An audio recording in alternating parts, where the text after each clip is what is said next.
All right, so I want to talk about synastry. I'm going to start with the first house. Okay, so again, the first house, the house that deals with self identity, assertion, the way you show up in the world, how you view yourself through that first house lens, right?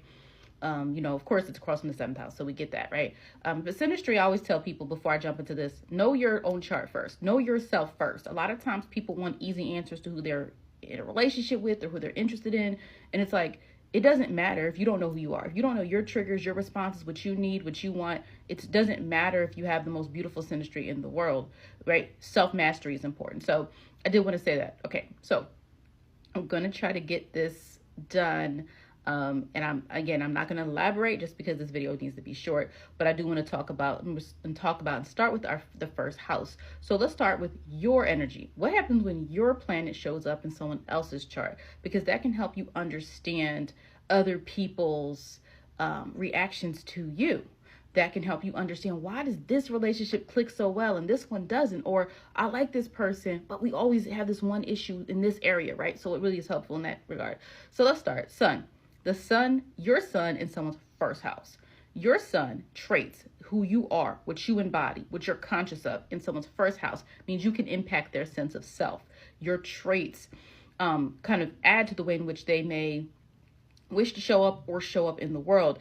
And because you embody those traits, you might accept them. You shine light on those things. You notice those things. So you know how you walk through life and people don't notice certain things about you, and all of a sudden certain people do? It's that type of energy. It is the Virgo rising person who sometimes does Virgo-like things, but they're not a Virgo sun. But they meet a Virgo sun. The Virgo sun appreciates or understands that part of them, and nobody else does. Again, it's just a part of them. So that is an example there of how that sun can impact that first house. Your sun, right? Your moon in someone's first house can mean you impact them emotionally. They may be able to feel what you feel, and it doesn't mean this person's emotional. It means there's something about the way in which you respond to them or situations. And so that can be really impactful in a relationship, or again, relationship, I'm not just talking romantically, but also can mean triggering. Sometimes there can be triggering emotional experiences if your moon is in someone's first house, especially when it comes to this person grappling with understanding who they are. So if a person has an issue with who they are, they're trying to figure things out, it sometimes can mean you grow emotionally through the situation potentially, but again, the sign is going to matter as well. But your moon in someone's first house means you impact them in an emotional way, and then depending on the rest of the charts, if that's good or bad.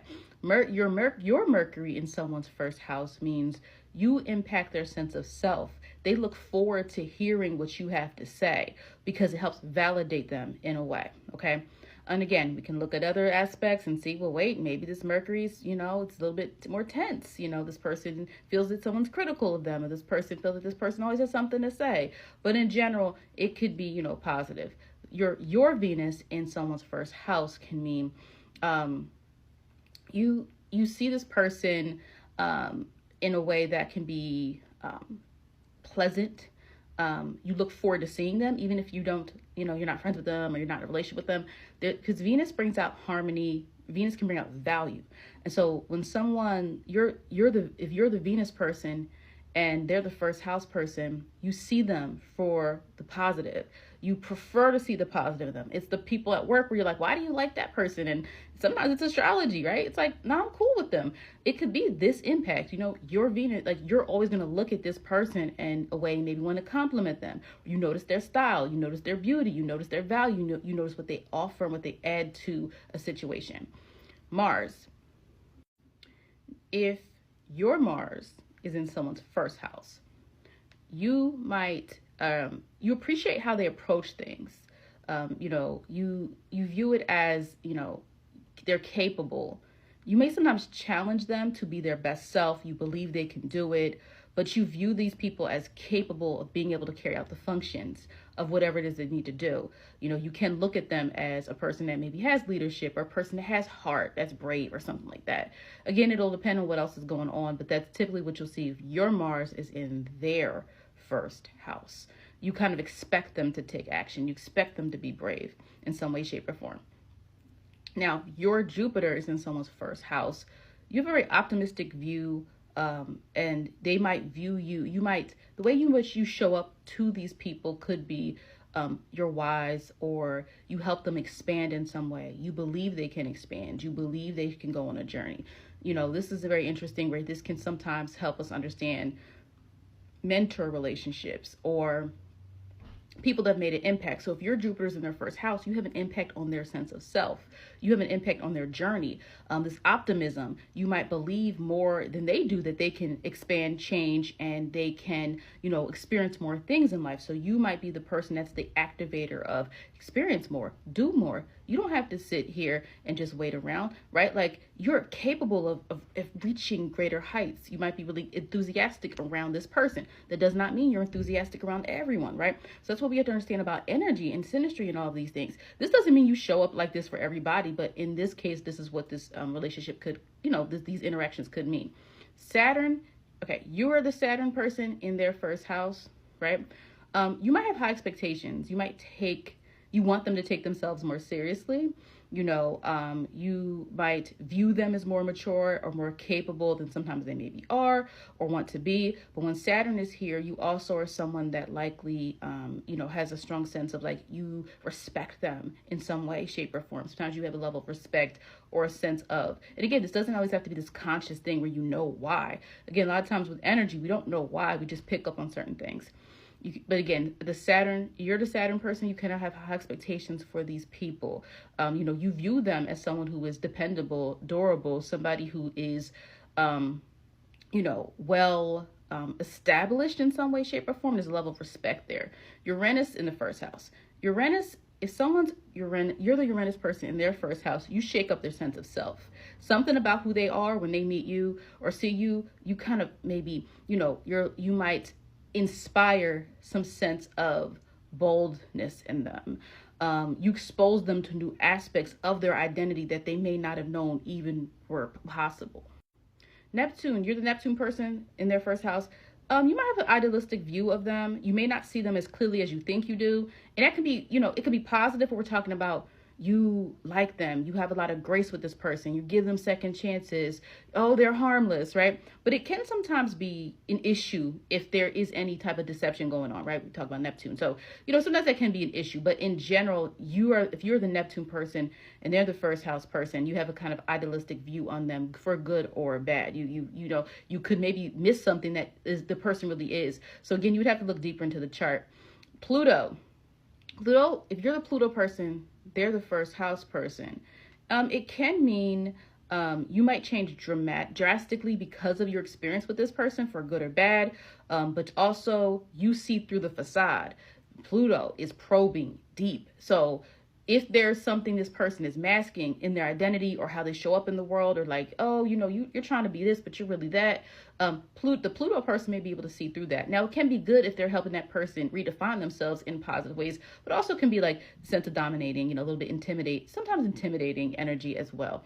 But again, this is just it's not a deep dive. This is just a quick overview. So I did first house. I'm going to move on second house, and just go through the houses to help us understand this a little bit better. All right, so second part of synastry. So the thing I also want to talk about with this is, again, as I said in my first video, it is really about understanding your energy before you understand someone else's energy. So you can have all the questions in the world about who you like or who you love, and should this person date me, or their moon is in my such and such. But you really should start with yourself first. And also, it doesn't matter how good it looks on paper. If the person doesn't want you, they don't want you. Sorry, okay? But let's get into this. So we're going to talk about the second house. As we know, the second house we always associate with money, but also the second house is the house of values as well, like your personal sense of worth, and also possessions, things you may own, things like that. So let's get into it. Sun. If your sun is in someone's second house, your traits naturally may contribute to their sense of self, and even sometimes their financial stability. Like they believe more in themselves. You might help with self-sufficiency, and this could be direct or indirect. You might shine a light on what they can do to stabilize themselves. It doesn't have to just be like your career. You're helping them with their, career or their money directly, but your imprint on them may help them have a better sense of worth and ability to move forward with life and attain the things that they want.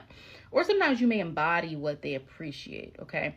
The moon, if your moon is in someone's second house, your emotional nature may help them feel secure or calm. You provide some sort of sustenance sustenance to them, and you may give them a certain level of, not so while the sun may shed a light on something, may contribute.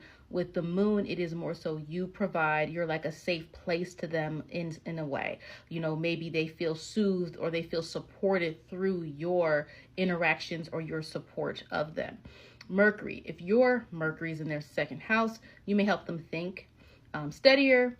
And it's not that you're perfect at it, but you may help them plan to sustain. You may be the person that asks the right questions. You may be the person that helps set them on the right path.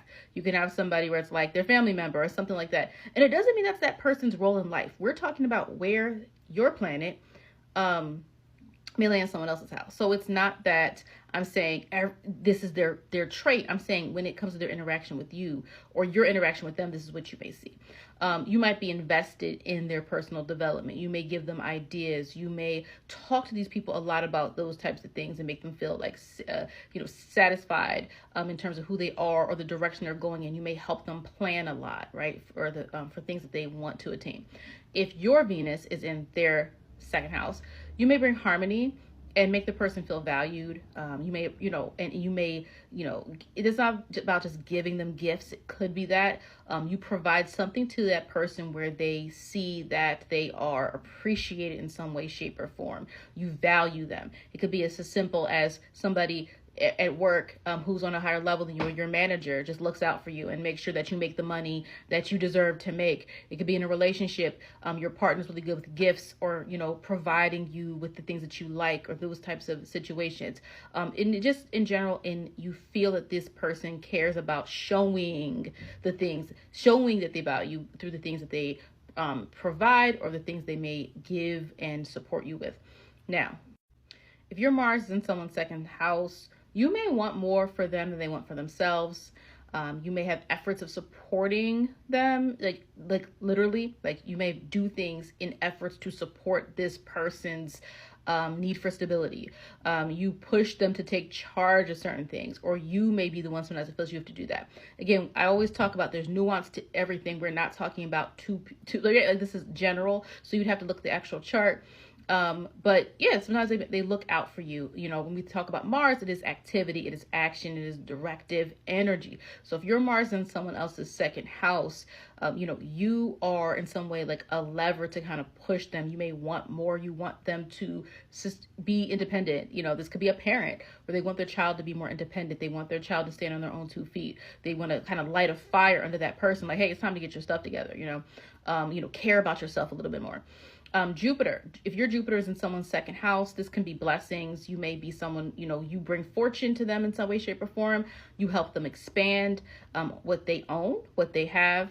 Some cases it could be a person, depending on the relationship, where you spoil this person with things. There could be negatives to everything sometimes. I might say with Jupiter, it could be overindulgence, over giving of something to the point where somebody isn't as independent. Whereas I said the Mars might want you to be more independent. The Jupiter can be over the top with certain things and just watching out for too good to be true things. Jupiter is very risk taking, and so you could see like, oh, this friend that your friend is in your life, but your friend always has these like pyramid schemes or get rich quick schemes, scamming, right? So in so many ways this can show up, this energy. Everything is, I'm not saying it's positive just because a planet their planet is in your house. Saturn in second, your Saturn in second, someone's Saturn in second. Okay, you may restrict or challenge their sense of stability. It could be the person who's like, no, I had to make it on my own, you do too. Or, I'm going to teach you a lesson. I'm not just going to give you what you want. The example also could be like the older sibling who's like, no, I had to work for it. You're going to work for it. Yeah, I'm successful, but I'm not helping you out, right? Because I'm trying to help you build character. That's a very Saturnian thing, character building, right? I'm trying to help you build character. I'm trying to help you respect yourself, have some self-respect, really put effort into what you want. You have to work for it. You could file, you might be a more traditional person in terms of that pursuit if you're the Saturn person, or you're helping that person understand the pathway to sustaining themselves or having the things that they claim that they want. Or you're the Saturn person there could be something to reputation. You know, you have a good reputation, or they're trying to benefit from your reputation, or who you are somehow can support them in establishing themselves. Uranus in second, you might bring awareness. The planet person brings awareness to how to stabilize themselves through something that is very novel. Okay, and by novel, it's something you may not have thought of doing, an opportunity you may never thought of. You don't necessarily push people to do the straight and narrow. An example is like, let's say someone's Uranus in someone's second house. That means crypto. Maybe they introduce them to cryptocurrency or something like that, or an unexpected opportunity that they did not expect to happen. So Uranus shakes things up and makes things less predictable, right? Neptune could be a person. Neptune, you're the Neptune person, or a Neptune, you know, you're the planet person. They might tell the second house person to go for their dreams, or provide an opportunity, give you compassion, grace. It could be you're down on your luck. I'm going to help you out, right? Type of energy, benevolence can help you out. You know, believes in you, has faith in you, you know, doesn't just leave you out to dry, not discard you. Now, again, I always say look at the nuance of things, because you could have, remember, Neptune also can deal with deception. So you could have a situation depending on other elements in the chart, or situations where somebody could be a swindler. They could be selling fake dreams, right? They could be someone, right? There can always be with Neptune that kind of illusion type of situation. Pluto, you're the Pluto person or a Pluto planet person. You may control finances for the individual. You know, somehow they may also maybe feel they have to prove themselves to you. There's some type of power issue there. And power doesn't always have to mean someone's ruling with an iron fist, but it means you have a lot of influence on this person's sense of self, this person's finances, this person's ability to transform themselves into a self-sufficient individual. So a lot of times depends. I always say with Pluto aspects, be very mindful of your Pluto aspects, because that can deal with dominance, control. Now, not same dominance as Mars, but the dominance in terms of the mental part, the psychological part, which Pluto can really get into. All right, we're going to talk about Synastry again, the third house this time. As I've said with all of these topics, it's, you know, it's great to want to know more about somebody that you're interested in. Always know yourself first, know your chart first before you worry about someone else. And as I will say again, if somebody does not want you, it does not matter if it lines up or if it sounds good, because there's free will, right? Just as if sometimes if there's negative aspects between two people's charts, that does not mean they cannot work out. It means they have to work harder at it and understand each other, right? So there's that flow there. So let's first get into it. If your sun or the planet person, the sun in someone's third house, you have awareness of how that person communicates. You may shed light on their ideas. The sun person is able to, you know, allow that person to feel comfortable, maybe talking to them. Whatever the sun, again, depends on the sun's sign, there is going to be a level of awareness of how to sometimes bring that out of that person, because in communication, you're bringing yourself, you're bringing your sun is your traits, your consciousness. So when your sun or the planet person's in the third house, it means your presence, your traits helps that person formulate an idea, you know, about the ways in which to think based on how you show up. So again, let's say you have a person, a sun in Scorpio person, that person has third house Scorpio energy. It means that the sun in Scorpio person's traits allow for that third house person to sometimes, the person whose chart it is, to feel they can confide in you. You're kind of safe to talk to, right? So it will depend on what sign it is, but the sun can allow for you to feel you open up around these people. Like if you're the sun person, right? Or you're the sun person, that's what you bring to the other person's chart. Moon. If your moon or the moon person, and this is talking about the person's moon lands in someone's third house, you know how to use your words to explain things. You know, the way in which you come across, it helps that person feel calmer, or it helps that person understand you at the root. The moon person, you know, it could be also, if we think about third house and early learning, right? It could be a caring figure, you know, nurture their learning in some house. If you're the moon, somehow you're the moon person, or the moon person may nurture the learning and the thought process. Remember, we also deal with the moon. We have concepts of memory. The past is going to be important. You might elicit certain memories in someone if you are the moon person and your moon is landing in their third house. Mercury, you're Mercury, okay? Mercury rulership, right? Mercury landing in someone's third house, right, means thought partners. You know, you it's not that you always think alike, but it's that when you come together, there is a flow of information, and it's a flow that allows for you to really understand where each other is coming from. You might talk to this person, they might talk to you before you do something. Before you go to do something, you might talk to them. Hey, can I get your ears for a second? I want to talk through something. The book, books, it could be like you sent someone a book that changed their life, like Mercury's information. You're bringing information to that person. It helps the way they think, the way they process things. Venus, your Venus or the planet Venus is in someone's third house, right? Venus lining up with someone else's third house, right? The Venus in Pisces, and that person has third house Pisces, whatever. It means that the Venus or the planet person, like your words, can calm or bring balance to this individual. And the words just hit differently. Like when Venus lands in someone's third house, meaning, not talking about you have Venus in the third house, maybe you do, but your words, again, it just feels different to hear from this person. There can be also this kind of anticipation. There can be, I like hearing them. You might even like their voice. It's very pleasant to you. This kind of beautiful mind type of situation, right? So that's the type of energy that sometimes can happen there, or you like the way this person thinks, but it's more artistic. This also can explain artists that you like or writers that you like, right? Because anyone who makes you think, there can be that connection there. So again, if that Venus energy is landing in someone's third house. Mars. Now, Mars, right? So you're the Mars person or the Mars planet person. Your actions inspire this person's thinking, good or bad. You influence them to act. Sometimes they may do what you did because you're creating that influence, and it's a mental connection, but it's also the Mars energy of the physical. It's the action, it's the doing. Your thought, the Mars person, your actions influences the thought process of the individual whose house you are landing in. Your Mars placement is landing in that person's third house. That's what I mean. Jupiter, if your Jupiter lands in someone's third house, you might be, they're enthusiastic to learn from you. They may want to experience what you do. They may live vicariously through your experiences or want to know everything about you. They want to know a lot about what you've gone through and how did you experience this and how did you experience that? And you can really help them open up their mind to new avenues, new opportunities. But it can sometimes mean there is you kind of live through them, or you want to live through the things that they've already experienced, or the way in which they talk about things or discuss things. They just open up your mind to new situations that you might not have thought of on your own, that don't come natural to you. Saturn, the Saturn person, the Saturn planet landing in someone's third house. Again, remember, this is generational as well. So for example, anyone with Saturn and Sagittarius, right?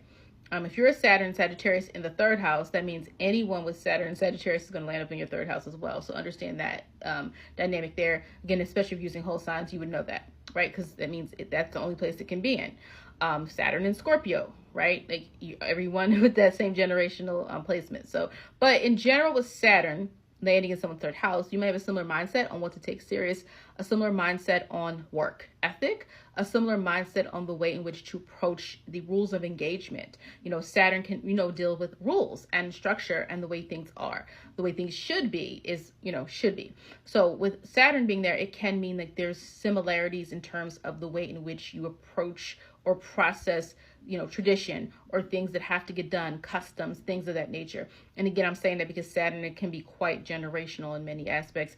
Of course, it's not the longest transit, but it can be, one of those generational ones. Of course, we know the generational ones span once we get to these outer planets. So for example, even with Uranus, right? So Uranus, the planet, landing in someone's third house. So Uranus, meaning the person has Uranus in Scorpio, and there's a third house, your third house Scorpio. The person has Uranus in Sag, your third house is Sag. Get what I'm saying? So there could be a spark. The planet person inspires new ideas, new areas of interest.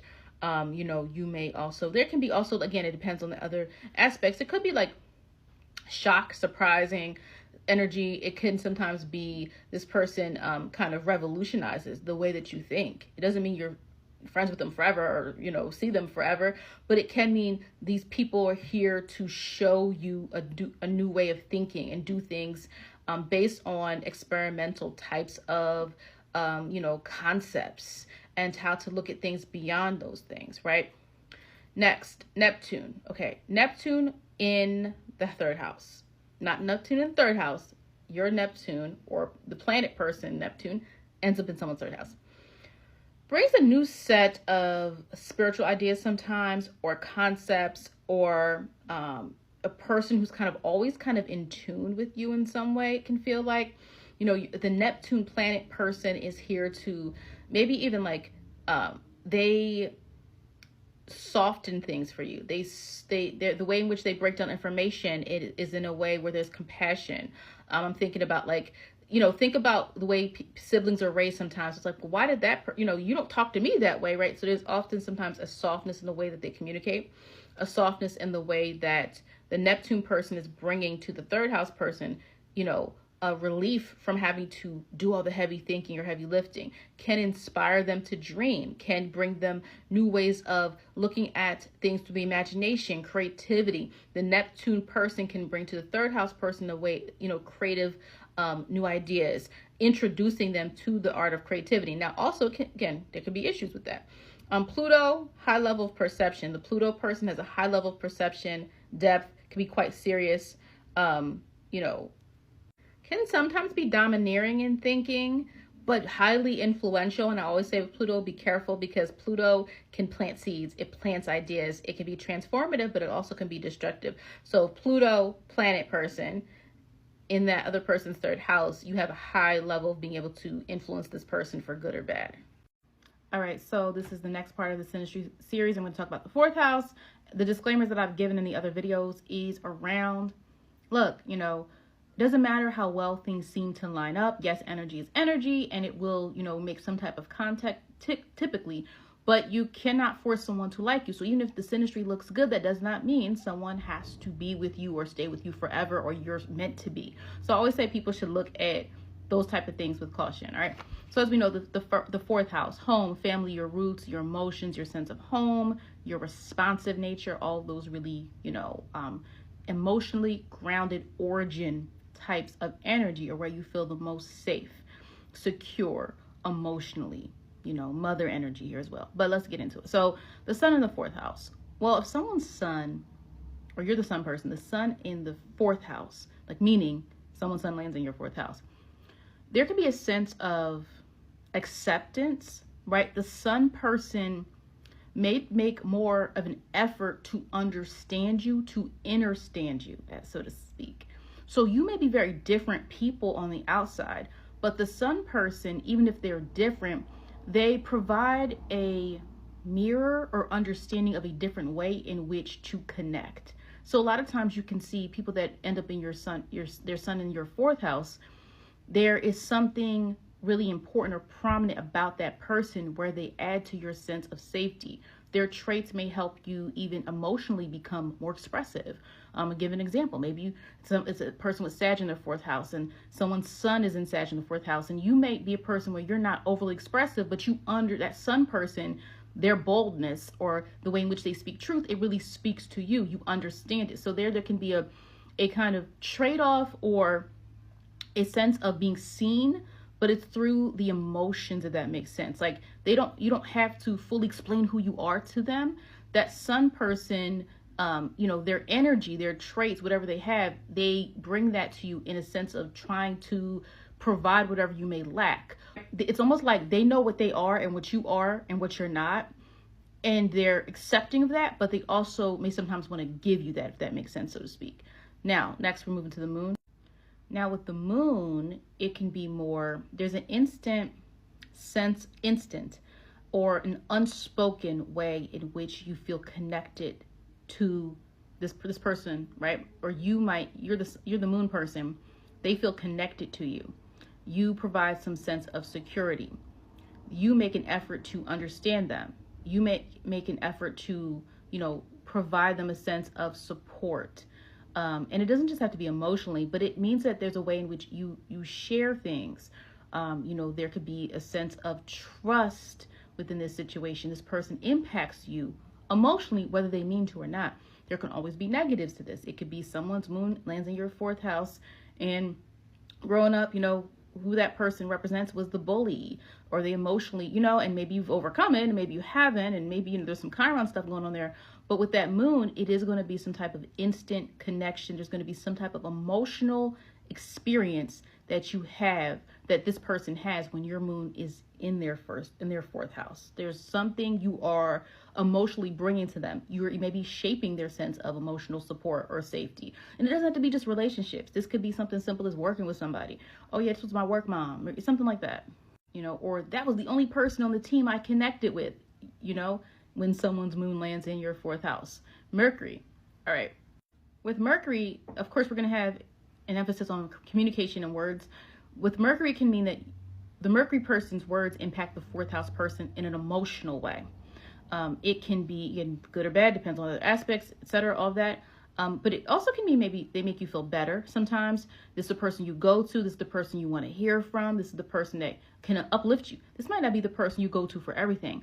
But the Mercury person in the fourth house means there's a level of awareness of your words carry weight. Your words impact how I feel. Your words impact how I respond. So it can be also very reactive. Think about a person that triggers you through their words, not their actions, but what they say.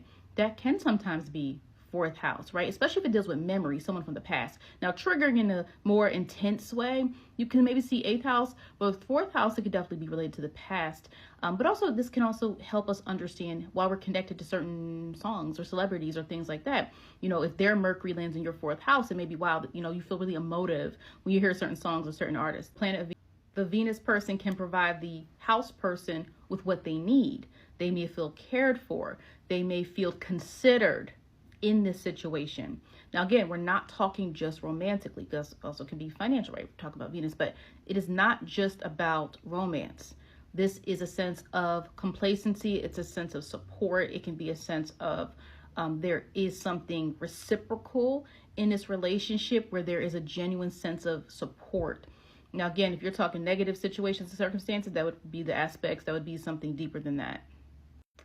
The Mars person can be more of, now sometimes it can be conflict, right? If we're talking about the emotional nature of somebody, Mars, the Mars person can bring conflict to the fourth house person. They can bring also sometimes a sense of motivation. I'm lighting a fire under you. Get out of your feelings. So it can also be that, whatever it is, there's an instant or there's a feeling there of movement.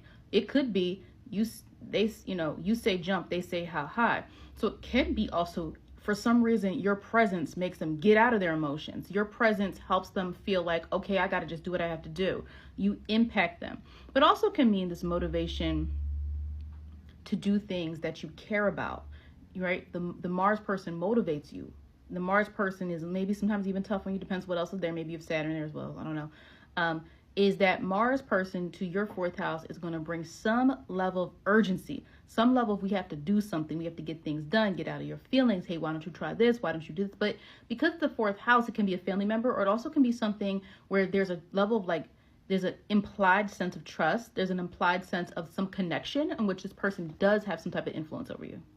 Jupiter can be expanding. I have to move a little fast because time's running out. Jupiter can be expanding their world. You're giving them emotional truth. This could be like a family member, growing up, you feel this person gives you a lot of wisdom. This person gives you a lot of hope, faith. Also could be as simple as the realtor, right? Jupiter, right? Jupiter represents someone that helps you expand. And it could be like your inner world, emotions, but also could be home, the literal home as well. Providing opportunities to have more, expand more of the things that you actually have. Now, Saturn could be the Saturn person stabilizes the family or stabilizes the emotion or brings harsh realities or harsh truths to this person. Whereas Mars is like, get up and do something, right? Like Mars is kind of trying to get you energized. Saturn is more of the discipline, the structure. It might be like, I need you to follow this structure. It could be, again, especially we talk about family, or we talk about, it can be a person that impacted you because you didn't have structure. You're like, well, I was able to get out of what I was dealing with because somebody came in my life and they told me how to be better and how to do things, and they were tough on me.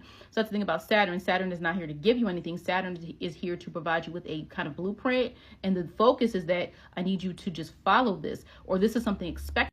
you're a part of our family, or you're a part of this. So there's this kind of connectivity, but also it's going to be through this person's expectation that you do something in a particular way, or they want you to be successful, but it's going to come off as it's not nurturing, but it's in a way that can be kind of difficult. Now, Uranus can mean this, the Uranus planet, the person coming to you, when you coming to them, could be a jolt. It's disruptive emotionally. It could be good, right? It could be, wow, I didn't realize I was depressed till I met this person and they helped me. Wow, this person stirred up all my emotions. I don't know what's going on. Unpredictable, energy. It could be estranged. Someone can show up as estranged in your chart sometimes through those energies. So that's just something to keep in mind with Uranus. It's a jolt. It's disruptive. It's not the normal protocol. Neptune could be a person that provides spiritual assistance, divine meeting someone that kind of soothes your soul. And Pluto, you may have a long-standing impact on this person emotionally. Now, again, with Pluto, it could be good. It could be transformative. I wouldn't say good, but Pluto is transformative. It's not that it's bad, but it completely rewires things. It completely restructures things. And so Pluto being there can be this person is in a way there to create some type of kind of major impact in your life. Okay, so the fifth house, we were talking about creativity, hobbies, talents, children, right? You can see children here. We see area of interest in the fifth house. It's a very personalized place. You can see even dating habits. Think of the fifth house as things lighthearted. Fifth house are things that are fun, considered fun, pleasure, right? There's certain themes there in that. So when we're talking about synastry, as I've said before, I'll say it again. It does not matter if it lines up, if a person does not want you, if a person is not interested in you, if that person's not ready for something. A lot of people want to only look at this through a relationship angle. You can, but again, there's many different types of relationships. So let's get into it. So the sun.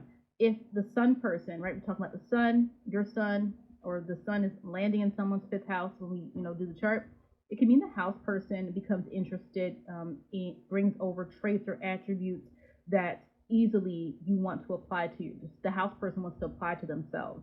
They may have a heightened sense of enjoyment around you. Your presence in some way provides a sense of amusement, this could be the sun person provides some sense of feeling like, the sun person maybe sees you, they see your talents, they see what you're actually capable of, they see what you can do. And it's not a pressure placement, right? The fifth house is not the place of pressure. There's not an assumption here, really, right? So that's what the sun can bring. The moon, though, can bring support. Someone can nurture your talents. This is different than the sun, where the sun person may see your talents or see what you're good at or say like, oh, have you ever thought about doing this? Whereas the moon is more like you might feel uplifted by this person. This moon person may provide a sense of, I feel better around this person, or I feel more capable, or I feel connected to them, or I enjoy being around them. I have fun here. Okay, I have fun with them. They make me feel a certain way, but the feeling is not this intensity. The feeling is not a sense of obligation. It's a sense of, wow, I feel a little bit recognized maybe, and then this person may also nurture your talents. They may be able to provide a sort of, mirror to the things that you're good at. They may come to you and you realize, oh, wow, I never realized that I'm good at this. And this person kind of supports that in a way. Mercury coming to someone's fifth house, the Mercury person may bring humor. They can bring, the contact can bring out humor. It brings out a sense of fun. It could also be, we're talking about like even something simple as a project, right? You communicate well. You appreciate communicating with this person. This person, even if it's something simple as the way in which you communicate via text message or things like that. Some sort of entertainment, so to speak. Mercury here can also mean we're talking about dating. It could be a person who's very communicative with you. Their Mercury ends up in your fifth house, but here's the thing. They may not lead with action. So I always say with people, there's nuance. We're not looking at your birth chart. We're not looking at your synastry chart. So it could be someone's Mercury in your fifth house could be great for flirting and dating and excitement. Think of the fifth house exciting, but it could be like, oh yeah, we talk all the time, but this person won't set a date. We talk all the time, but they won't tell me what they want to do, right? So I always tell people we're not, looking at things in a perfect lens. But that Mercury to your fifth house, again, fifth house can be that fun, creativity. The Mercury person brings mental stimulation in a fun, energetic way, perhaps. Venus. Now, Venus moving in someone's fifth house can bring harmony in activities, interests, similar interests, We have, or this person makes me feel like I want to do things with them. The Venus person, comes with their energy, and you are like, you know what? I usually don't do that, but I like the way which they invite me to things or include me, right? And so with the Venus here, it also could be. I like to give examples. Okay, like think about like growing up, your favorite cousin when they came around, you want to do everything they were doing. That's an example of what could be sometimes like a Venus contact to a fifth house. That's just an example. Like that Venus person is like what they do, I want to do, or we have a similar idea of what's fun or things that we like to do to make ourselves feel calm, or things that we enjoy, things that feel pleasurable, things that feel like they're interesting. We have a similar sense of that, or that person brings a new interest to me that I come to like. So we can also talk about Venus as likes and dislikes. Mars, the Mars person sometimes like fifth house. Even though we talk about the fifth house is fun, the fifth house you can sometimes see when you have stronger, more dominant planets. There can be energy there that's a little bit competitive. So the Mars person coming there can be a little competitive, rile you up a little bit. Um, but it could be great for a person though. There's an instant also attraction, physical, right? Fifth house can be the house of dating and flirting. So that Mars can be that instant attraction. Mars is that natural primal urge type of stuff. But if it's not that, Mars coming to your fifth house could just mean that person activates a sort of, you might feel competitive, or like from them you feel energized to do more. You might be a person where you're like, you have a talent, but that Mars person reminds you like, get up and like do it. Like, you're good at this. Come on. Like, right? It gives you that kind of push in a way sometimes. If they're not coming to be your competition, okay? Jupiter. All right. So Jupiter entering, like the Jupiter person coming to someone's fifth house in Synastry, Jupiter land there, it can be like, it is a jovial energy. This person might bring the fun to you. You might, where Venus can bring like things you like to do, Jupiter can bring like a new sense of awareness of what you're even good at. Can be like a mentor or show you how to do things. Think about something such as like, I don't know, sports, or growing up you had someone that this person knows how to make jewelry, or this person knows how to do something that you've always been interested in, but the Jupiter person is bringing their knowledge and their experience to kind of broaden your horizons and help you expand more in terms of your talents and your interests there. So it could be happy, jovial energy. Again, Jupiter is not there to impose on you. Jupiter is not there to force you to do anything. Jupiter's just there to like broaden your horizons, help you understand, help you grow in your sense of the things you enjoy that are fun, help you grow in your creativity, or share or shed light on something that you did not know you could do, or introduce you to something novel, something that is within their realm of experience. Now, when we're talking about Saturn, it can be restrictive energy. This person the Saturn person can come and teach and show you how to take your talents more seriously, though. Now, it could be restriction. It could be a person that's like, well, I don't want you doing that anymore. Like, we're in a relationship and you're spending too much time doing that. But it doesn't always have to be bad. Again, I said everything is nuanced. But it also can be someone who tells you to take something more seriously. Like, no, you're really good at this. Why don't you make a career out of it? Or you're really good at this. You should practice it more. You should do it more. And they kind of give you like Saturn energy is going to give you a regimen. It's going to give you a structure. It's going to give you a breakdown of how to achieve something. Now, with Uranus, it could be a new interest. Now, again, with Jupiter, I say they're coming to bring more of their experience. With Uranus, it could be spark, spontaneity, exposure to new levels of fun. It can be, recreational. It might be experimental. This is somebody who just kind of like maybe has a more adventurous way in which they look at things, and they kind of, not force, but they provide a new way for you to look at things that aren't as things you don't have to be dedicated to, right? The Uranus person's coming there to shake up things about what you think is fun. Again, even when we talk about dating, it could be someone that's not your usual type, but someone you're interested in. Now, again, the fifth house is not long-term relationship, but Uranus being there can mean there's a new novel person. This person is coming to provide you some sort of outlet. Maybe they are also very supportive of your interests. Maybe they are also they understand that you're unique. They don't judge you. There's a sense of acceptance in, yeah, go ahead and do this. I'm not going to box you in. That's kind of the opposite of the Saturn, where Saturn is going to want you to be in a very specific, hey, you should do this and do it seriously. Uranus says, hey, experiment, try this out. Let's go do this. It's not, that serious. But again, it can sometimes, you have to be careful if it is someone that's coming to kind of disrupt the thing that you're already doing. So again, remember, Uranus is a disruptor. Neptune. Now, Neptune coming here, that this is fantasy energy. It's lighthearted. These people can believe in your talents. They can dream with you. But it's not serious energy. So it's not like Saturn, where Saturn might zoom in on like you're really good at this. Like, why don't you take it seriously? Like, sometimes people need that Saturn energy, right? But it can be like Neptune is let loose, like dream. Idealize this. Like, you can have this. You can do this. Like, why don't you do this more? But Neptune isn't trying to get you to commit to anything necessarily.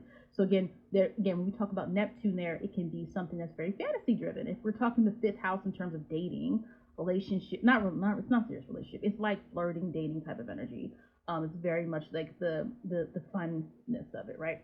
When we talk hookup culture, that would be fifth house, not eighth house. Seventh house for sure, it's not. So when we're talking about Neptune, it can be very light and airy. It's not really serious, but it's also encouraging. It's very enchanting type of energy. This person brings very much like this, dream world type of stuff, or like, why don't you tap into what you've always wanted to do type of things. And it could be good or bad. The fifth house person may experience from the Pluto person an intense need or desire to involve themselves in the other person's life. That Pluto person, whatever attributes they have, whatever talents they have, you may be in a way very intrigued by. Okay, so we talk less about amusement. I talked about other placements with that amusement piece, maybe like Mercury mentally, or even Uranus, or even Jupiter. But Pluto is more around integration. Pluto is more around this kind of this desire or need to understand this person in a way that excites you. And I'm not saying it always has to be romantic. Sometimes it just means this person has a very big impact on the way in which you view yourself, talents, the things that you like to do. You may find yourself trying to do those things that other one does as well, because we know Pluto can deal with dynamics of power, control. Pluto can deal with dynamics of magnetism. So yes, when we talk about we talk about the lighthearted flirting, dating stuff with the fifth house, but when you talk about Pluto, it can be more of that, I don't want to say obsessive energy, but sometimes it can be like this very, I'm intrigued by this person. I want to know more about them. I want to know more about, I want to have fun with them. I want to integrate myself into their world and what they're doing. So that Pluto person brings something to your world where you are a bit, maybe a bit interested in the things that they are really good at, the things that they have mastered. There is some level of, I wouldn't say it's not with respect. Pluto person, right? The house person may experience from the Pluto person that whatever it is that you possess, Pluto, whatever it is that you have, they have a certain level of admiration, not 10th house admiration. We're not talking about 10th house career necessarily, no. But this is more so whatever that person embodies. There can be a sense of, I'm interested in understanding more about how I can be that, or I am a little, not curious, but there's a mysticism, or there's something about that person, what they possess, what they embody, that the house person may feel a sense of, I want to be connected to that. And again, we're not only talking romance, right? We're talking about ways in which you may seek to integrate yourself a little bit more in the world of the Pluto person, like if we're talking about the house person. But as the Pluto person, you do have some type of, I don't say leverage, but impact on them. Even if you're noticing, wow, this person's really drawn to me or really attracted to me. And it's, again, fifth house is very quick, flirting, dating type of stuff. But that could be that Pluto impact there as well. And if we're talking not romantic, it's simply, wow, this person is really, the house person is really, intrigued, interested, always seems to want to know more about me, right? It's something that's amusing to them. It's fun to them to understand more about your inner workings, things like that. Sixth house of routine, systems, responsibilities, work, health. Sixth house is all the things we have to do, that we're assigned to do for the betterment of our lives or the betterment of those around us. And we're talking about the sixth house through service. And so think of the sixth house as well as integration into your daily life habits, okay? I'm saying this with all the videos. It is, great to look at this, but at the same time, we cannot force people to be with us. Just because something sounds good does not mean that, right? So even if somebody's energy lines up with our chart, it doesn't mean that we're going to be with them, or it doesn't mean that, we want to focus and obsess over that. So I always tell people to be realistic. So the sun, and I have my notes because I plan out what I'm going to say a lot. So sun there, this person's going to make you believe, the sun person will make you believe that they have the house person's methods, like they understand you. They're going to understand that your methods, why you do what you do. The sun person can bring a sense of grounding because they're in a more, even if they're in a more innovative sign like Aquarius, the sun person is going to be like, yeah, that makes sense to do it that way. Yeah, you're doing it differently than everyone else. That's okay. So again, you always want to look at the sign, but the sun there, it kind of helps like bring that stabilization. It's almost like that validation in a way. The sun person kind of validates the sixth house person's routines or systems or methods or the way in which they do things. And you might look at that as like, oh, that's not that important. But if we're talking about every day, we do think it's important. Also, this can be dealing with work situations as well. The moon. The moon person will make you feel supported or integrated in your daily life. Remember, the moon changes every 2 to 3 days. The moon is very much a part of our cycles, and so it's very important when you think of moon energy to think of this person's consistency or presence, so to speak. This person, it could be an emotional or familial connection. There is a daily, maybe even like ritual or communication or support in some way that the moon person may provide to the sixth house person. Okay. And it doesn't have to be maybe you don't see this person every day, but every time you're around them, in some way you feel like that's a part of your routine. Maybe it's talking to them. It can be as simple as that you have synastry with a person that your neighbor, and you don't really hang out with them, but you like talking to them, or they're when you see them, you feel good. That's that moon in sixth house. It's like every day, if I'm relying on seeing this person or contacting this person, or they're part of my sense of routine or safety. Mercury here, the Mercury person could give the house person ideas or systems or routines, ways to improve life, advice, or may tell you how to do something. The Mercury person may be good at telling you how to do something, how to organize something. They remind you of what you need to do. They might be the reminder, like, hey, did you take your medicine? Hey, did you do this? Hey, did you do that? That can be, a little annoying for some folks, but it can be helpful because the Mercury person can come there, and what they provide is a sense of they remind you of the things that have to get done. Right, or they can, collaborate with you sometimes, but usually it's about the systems, the ideas in those situations. The Venus person coming to the sixth house person. It could be providing care. It doesn't have to be like we're talking about, romance or anything like that. It could just be simple as like medical care. You can have synastry with your doctor, your nurse. Like I want people to understand that synastry is deeper than just like my soulmate, my relationship.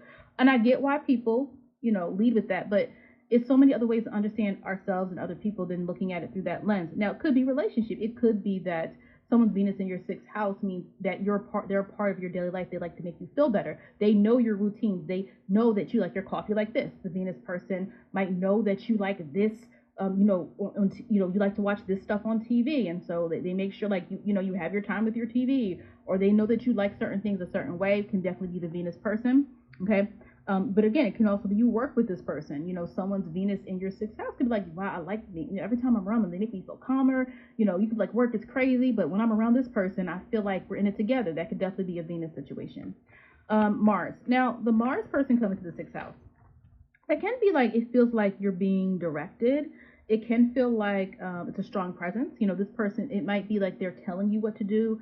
They're telling you how to do something, to be bolder, directive, it can sometimes be bossy energy, but it also can be a person that shows you how to do things. You don't know how to do something, that Mars person comes to that sixth house, right? And they can model it for you, they show it, or they're just bold enough where you like, oh, that's how to do it, right? Because Mars is not really, it doesn't need to announce things. Mars just does it, right? Jupiter. Now, the Jupiter person coming to the person's sixth house can definitely represent sometimes this idea of like wisdom, providing wisdom, new experiences, outside of the ordinary, outside of things that you usually do. The Jupiter person provides a sense of, hey, did you know this? Or provide expanding opportunities for you in the workplace, a person who is able to teach you things that you can actually use within your daily life or in your work or those types of situations. Now, Saturn, my favorite word, Saturn, limitations, or harsh lessons. So the Saturn person can bring to the sixth house person, it's not always they're limiting you, but they might notice you're not doing what you need to do. And that Saturn person could be like, I need you to do this. And it could be a parent, it could be a family member, it could be a partner. It's like, actually, we're going to stop that. Maybe it's so that you're saying you want to lose weight. Remember, Saturn is a sign that deals with, restriction and weight loss. So Saturn can be like, no, we're going to change how your diet is, right? The Saturn person can come in and give that restriction, give that limitation. Like, no, you said you wanted to do this, so this is what we're going to do. Saturn comes in with the plan. You're just going to do the plan, right? And that could be work related. It could be family. It could be, again, like I said, but Saturn is there to say, you're going to work a little harder. Mars, I'm going to light that fire. right? I might show you how to do something and then leave. Saturn is more so, I'm going to show, you're going to have to work harder on this. You're going to have to do more in order to get the reward. And so the Saturn person can also provide structure. It's not always a bad thing. It can be a person that comes in, provides structure. It could be like, let's say a step parent, somebody gets married, that step parent is really good at providing structure for the kid, home life or something like that. Uranus person brings changes, a new way of doing things, shake things up a little bit, make it not be so monotonous all the time. Okay, you've been doing it the same way. I do it like this. I don't even do that, right? Like that's Uranus is, or you are too structured. Like you should let loose a little bit, or you should experiment a little bit more, or there's a new way to do this. Did you know there's a new way to do this? That's very Uranus energy, right? So that could be the sixth house Synastry situation there. Neptune in 6 gets interesting because sometimes you can see Neptune as the caretaker, as the, I need to take care of you every day type of thing, or I need to make sure you're okay every day. It's gentle energy. Just like I said, Mercury would be more reminder, you need to do this, let's do the plan. But there could be certain, burdens that the Neptune person may try to lift off of you. The Neptune person may come to the sixth house person's a sense of like, I want to make things easier. I don't want you worried about this. I want you to calm down. I want you to relax, right? That type of energy sometimes. Pluto can represent the Pluto person comes to the sixth house. Transformation through your routines, through the things that you do every day, because of the intensity, it rubs up on them. You can help them make leaps, depending on, again, everything else matters. But think about even like the workplace, like that Pluto person can come in and you're like, wow, how did you master that? How do you know how to do that? That Pluto person may come in and already have evolved. They already have done something. And so the sixth house person can benefit from seeing the intensity, the growth, and the way in which that person has, taken on those harsh things in order to get things done. Could it be Pluto in the sixth house with demands, coming in with, I'm changing how you even structure your life, how you even do things? Yes. Sometimes it can be that, but it also doesn't have to always be that extreme.